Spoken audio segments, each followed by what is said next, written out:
अस्सलाम वालेकुम। मैं डॉक्टर शाहिदा ज़रीन आप से हर वक्त राब्ते में हूँ और आज मैं जिस टॉपिक पे बात करूँगी वो है एनॉमली स्कैन। मुझसे पेशेंट्स पूछते हैं एनॉमली स्कैन क्या होता है। कई लोगों को पता ही नहीं होता कि एनॉमली स्कैन क्या होता है, और अगर होता भी उनको पता भी है तो किस एज में करवाना चाहिए, किस वक्त में करवाना चाहिए, प्रेगनेंसी का वो कौन सा वीक होता है या कौन सा टाइम है जिसमें हम एनॉमली स्कैन एडवाइस करते हैं। उसमें ये है कि एनॉमली का मतलब ये है कि एबनॉर्मेलिटीज़ जब इंसान की पैदाइश बच्चा बन रहा होता है माँ के पेट में, तो फर्स्ट 3 मंथ में बन रहे होते हैं उसके। तो उसके जब बच्चे के ऑर्गन्स बन रहे होते हैं उनमें भी कोई डिफेक्ट पैदा हो सकता है। और इस अनोमलीज में ये आ जाता है कि अगर ब्रेन सर में पानी है तो वो सर बच्चे का बड़ा हो जाता है, उसे हम कहते हैं हाइड्रोकेफेली। अगर बच्चे का ब्रेन नहीं बना हुआ होता तो हम उसे कहते हैं एनेनकेफेली।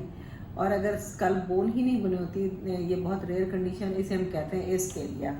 उसके अलावा भी ब्रेन में, स्पाइनल कॉर्ड में, नेक के पीछे कोई सिस्ट हो जाती है इसको, और हाइड्रोसील हो जाती है। उसके अलावा किडनी में डिफेक्ट पड़ सकता है। उसके अलावा there are so many defects. मैदे में डिफेक्ट हो सकता है, किसी और चीज़ में हो सकता है। उसके हाथ पांव बच्चे के नशोनुमा नहीं कर पाते, हाथ पांव छोटे हो जाते हैं, उसकी बोन्स नहीं बन रही होती है। बोनलेस बेबी भी मैंने देखा है कई दफ़ा कि बच्चे की बोन्स ही नहीं बनी होती है, क्लोथिडे की शक्ल में होता है। तो ये मुख्तलिफ किस्म की जो एबनॉर्मेलिटीज़ हैं वो हमें डायग्नोज होती हैं अल्ट्रासाउंड में। तो हम ये देखते हैं, अगर हमें कोई डाउट होता है कि बच्चा हमें नज़र आ रहा है कि इसके साथ कोई एबनॉर्मेलिटी है या फिर इसके ब्रेन में कोई डिफेक्ट है, या हमें कोई थोड़ा सा भी शक होता है, तो हम इसको रेफ़र कर देते हैं कि आप ये स्कैन करवा के आएँ। इसको हम कहते हैं एनॉमली स्कैन। तो उसमें हमें पता चल जाता है, वैसे तो हमें भी पता चल जाता है कि इसमें कोई एबनॉर्मलिटी है या नहीं है, लेकिन बाज़ दफ़ा इतनी बारीक एबनॉर्मलिटीज़ होती हैं कि हम वो नहीं देख पाते। तो दूसरी बात ये है कि ये एनॉमली स्कैन जो है ये हर एक के लिए लाजमी नहीं भी होता, लेकिन करवा लेना चाहिए ताकि शक जो है वो निकल जाए। और अगर हम इसे करवाएं तो 3 महीने से लेके 5 महीने तक, इसका बेस्ट जो टाइम है वो 22 वीक्स है। इसमें हम रेफ़र करते हैं कि ये एनॉमली स्कैन आप करवा के आएँ।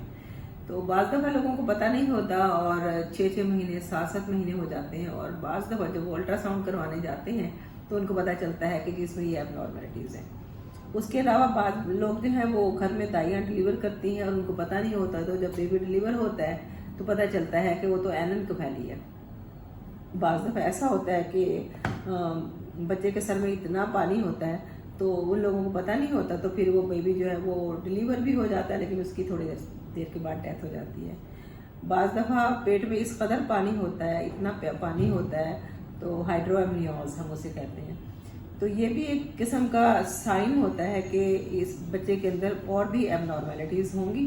तो इसलिए ये 14 वीक्स टू 22 वीक्स, और ज़्यादा इसका जो टाइम है वो 22 वीक्स पे हम एनॉमली स्कैन करवाते हैं, जिससे बच्चे की एबनॉर्मेलिटीज़ का पता चल जाता है।